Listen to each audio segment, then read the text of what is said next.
दिल के वास्ते पैदा किया इंसान को, लेकिन यहाँ न दर्द है न दिल है। सिर्फ जो कुछ भी है वो सिर्फ अवाम से बेवफाई, गद्दारी और सिर्फ पैसा है। पैसा पैसा। हम आपको आज वो ऑथेंटिक फिगर बताते हैं जो हमने डॉक्टरों से पुष्टि कर ली है। इन 1 साल के अंदर जो लोग बीमार हुए, जो लोग इनकी काम नहीं करने की वजह से, देखो जिंदगी मौत बेशक अल्लाह के हाथ में है, बीमारी सेहत बेशक अल्लाह के हाथ में है, लेकिन इनकी वजह से भी, ये लोगों की वजह से भी जो साफ सफाई नहीं हुई, जो धूल साफ नहीं हुई, उनकी वजह से कितने लोगों को हॉस्पिटल में जाना पड़ा और कितने लोगों को कितना खर्चा करना पड़ा। हम आपको बताते हैं।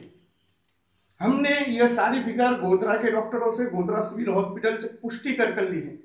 दम के 931 patient, TB 215 patient, allergy 191 patient, चमड़ी की एलर्जी 1050 पेशेंट, डेंगू के 318 मरीज, 3 लोगों की मौत, गड्ढों की वजह से एक्सीडेंट 18 हुए जिनमें 2 लोगों की मौत हुई, पैर फ्रैक्चर 4 लोगों के हुए, हाथ फ्रैक्चर 2 लोगों को हुए और बाकी सामान्य इजा हुई।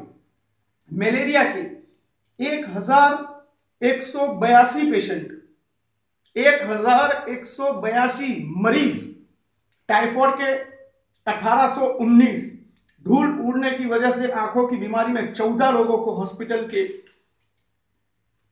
दम पर जाना पड़ा।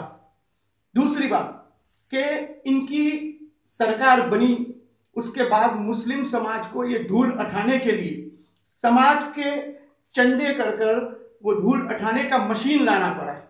उसके बावजूद भी इतनी धूल उड़ती है, तो ये मशीन आखिरकार क्यों लाना पड़ा? इसकी वजह थी ये लोग किसी का सुनते नहीं थे, ये लोग किसी की बात को अहमियत नहीं देते।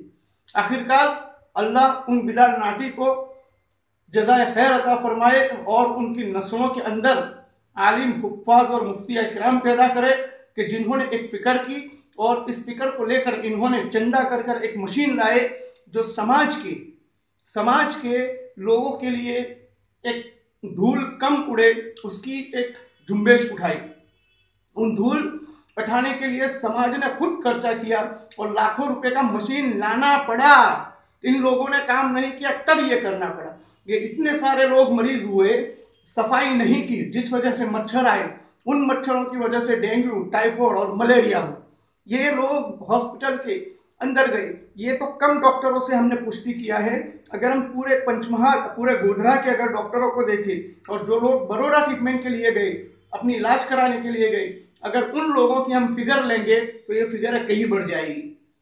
हमारा कहने का मकसद यही है कि समाज ने, कौम ने ये सरकार बनाने के लिए इसलिए आपको वहां भेजा था कि इस कौम के अंदर कुछ बदलाव आए, इस समाज की सड़कों पर कुछ बदलाव आए।